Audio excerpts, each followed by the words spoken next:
Breaking बातमी आहे पश्चिम घाटामधून। पश्चिम घाटामध्ये वाघांची संख्या वाढती आहे आणि सरकारच्या टायगर संवर्धन कार्यक्रमाला देशभरात यश सुद्धा मिळताना पाहायला मिळत आहे। त्यामध्ये महाराष्ट्रामध्ये सुद्धा पुढे येताना महाराष्ट्र पाहायला मिळतोय। त्यामध्ये आधी वाघांचं अस्तित्व दुर्मिळ असलेल्या कोकण ते चांदोली पट्ट्यामध्ये तब्बल 12 वाघांची नोंद झाली आहे।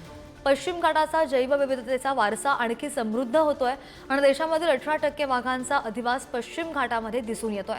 देशातील जंगलामध्ये कॅमेरा ट्रॅप लावल्यामुळे वाघांची गणना खात्रीने होऊ लागली आहे आणि याशिवाय कॅमेऱ्यांमुळे शिकारीवर सुद्धा आळा बसलाय।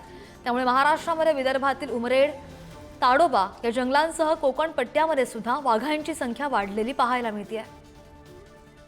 आपण जंगल का वाचवायचं हे बघायला पाहिजे। हे जर आपण केलं त्या लोकांचं जे कष्ट आहे, या लोकांनी व्याघ्र संवर्धनासाठी जे मोल मोजलं आहे आणि जो आज जगात एक भारताचा डंगा आहे की जगातील एकूण वाघांच्या संख्येपैकी 70% वाघ हे एकट्या भारतात आहे आणि याच्या मागं निश्चितच स्थानिकांचं खूप मोठं सहकार्य आहे।